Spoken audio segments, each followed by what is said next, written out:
Pernah nggak sih guys, ketika kamu lagi ngobrol dengan seseorang nih, misalnya dia mengatakan sesuatu atau sampai pada di suatu topik, satu topik nih, tiba-tiba kamu tuh ngerasa marah banget.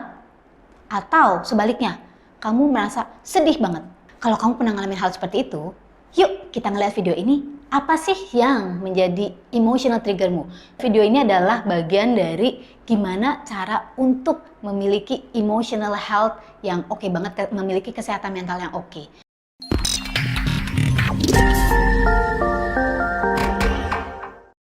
Selamat datang di channel kami, channel yang dibawakan dengan sepenuh hati, yang berbicara tentang hati, dari hati ke hati, untuk kamu yang punya hati, dan yang mau punya hati. Love, life, and ice cream. Enjoy guys! Seringkali kita itu sebagai manusia, kita nggak selalu menyadari apa yang terjadi dalam hidup kita. Betul nggak? Tapi tiba-tiba ya kejadian aja. Misalnya nih, lu lagi ngobrol sama seseorang. Ini gue pernah gitu kan ya. Terus maksudnya kita lagi ngobrol biasa, enak. Tiba-tiba dia ngomong sesuatu. Ketika dia ngomong, gue jadi sebel banget. Rasanya, gila, nyebelin banget nih orang ngomongin ini. Ya, dan akhirnya karena kita merasa sebel, karena gue merasa sebel, gue ngebalesnya juga jutek banget. Yang ada pembicaraan yang tadinya udah enak, jadi panas gitu ya, jadi panas dan jadi nggak enak, jadi berakhirnya ya not very well. Nah, karena gue orangnya suka nganalisa dan mikir, terus gue mikir, iya ya, kenapa gue bisa tiba-tiba kepicu emosinya?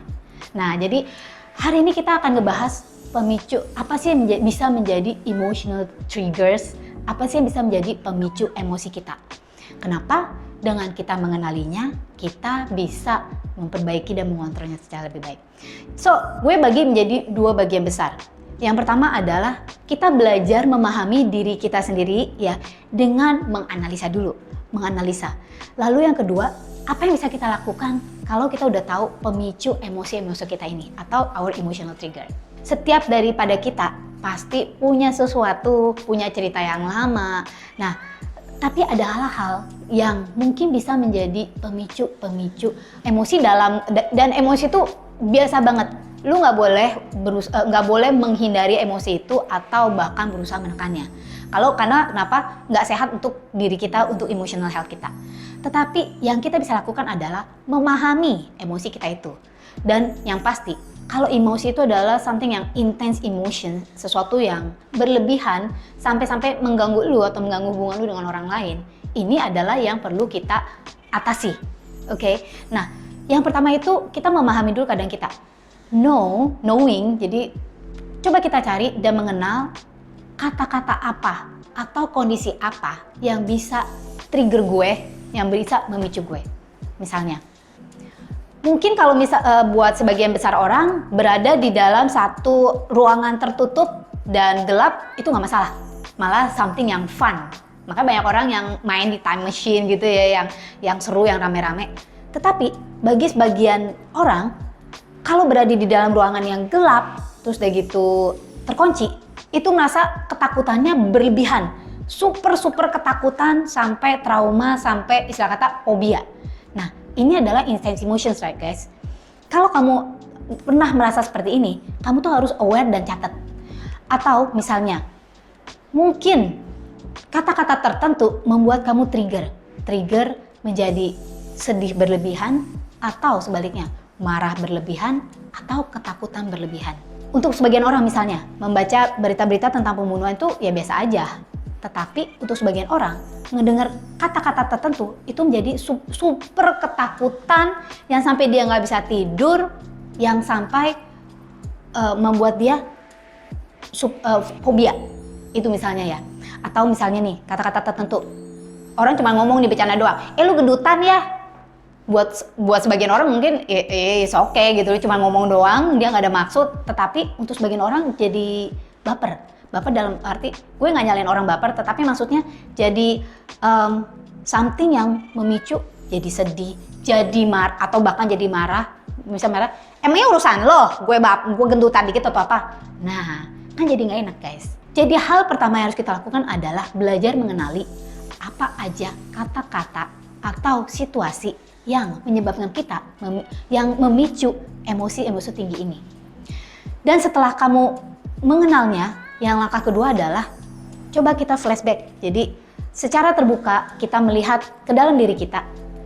Pertama, kenapa gue bisa gitu? Kenapa gue bisa sangat marah? Kenapa gue bisa sangat emosional ketika hal ini terjadi? Misalnya ketika gue berada di ruangan gelap, kenapa gue bisa kayak begitu ketakutan ya? Kayaknya gue nggak seperti itu banget sebenarnya. Atau misalnya ketika orang ngomong ini, oh sadarin, kok gue tiba-tiba marah yang sampai intense emotion gitu ya, berlebihan banget. Apa yang terjadi dalam diri gue? Kata-kata yang mana? Ya, setelah kita dan peristiwa ini, coba ingat-ingat kapan hal itu pertama kali terjadi.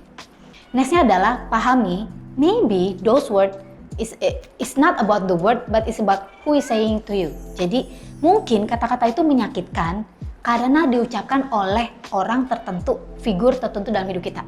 Misalnya, mungkin kalau misalnya dibilang, geblek banget sih lu, kalau ngomong itu temen, itu nggak masalah. Tetapi kalau misalnya itu dikatakan oleh orang tua kita jadi merasa sangat sakit hati. Atau misalnya yang mengatakan itu adalah seseorang yang sangat dekat sama kita, sangat kita kasihin dan kita nggak nyangka, mungkin kita merasa jadi sangat sakit hati sekali. You have to understand one thing, that nggak semua orang, kalau mereka menyakiti kita, itu mereka ngerti. Artinya maksudnya mungkin mereka nggak sengaja. Mungkin mereka mengatakan itu bukan untuk menjatuhkan kamu. Tetapi maksudnya maybe just a word for them. Mereka nggak tahu kalau mereka udah nyakitin hati kita. Sekarang, apa langkah-langkah yang kita bisa lakukan? Kalau lu udah tahu nih, kamu udah tahu, okay, this is my trigger words, this is my trigger situations, yang bisa nge-trigger emosi gua. Dan bahkan, kalau itu mengingatkan kamu kepada seseorang, yang pertama yang kamu bisa lakukan adalah coba datangi orang itu. Misalnya, kata-kata ini pertama kali menyakitkan saya karena diucapkan oleh ibu saya, oleh bapak saya. Coba dengan keadaan yang tenang, cari waktu untuk ngomong. Maaf Pak, misalnya gitu ya. Tahu nggak, inget nggak berapa tahun lalu kamu pernah ngomong gini? Dan itu nyakitin aku banget loh. Nah, kemungkinan besar mereka akan bilang, masa sih? Mami nggak tahu loh, papi nggak tahu loh, I'm sorry. Dan maksudnya rekonsiliasi dengan orang yang sudah memicu itu dengan kamu. Lalu kalau memang itu nggak bisa kamu lakukan, misalnya mungkin orang itu sudah nggak ada. Mungkin orang itu adalah seseorang yang memang nggak bisa diajak ngomong, pemarah atau apa. Sekarang kamu tanya kepada diri kamu sendiri, so what? Apakah kamu mau memegang emosi ini seumur hidup kamu? Seberapa menyakitkannya emosi ini untuk kamu? Jadi lepaskan emosi ini, ambil keputusan untuk kamu mau melepaskan emosi itu, memaafkan orang yang sudah menyebabkan kamu memiliki emosi ini, bahkan juga memaafkan diri kamu sendiri. Sudah membiarkan hal ini menyakiti kamu begitu lama. Satu lagi guys, pesan gua, jangan melabel diri kita. Kalaupun misalnya lu pernah dikatakan, misalnya ada orang ngomong, lu goblok banget sih, jangan melabel diri kamu sendiri bahwa kamu tuh goblok, kamu tuh nggak bisa apa-apa, kamu itu pemarah, kamu itu orang yang begini dan begitu. Don't labeling yourself. So, the first healing is to heal from yourself, ya.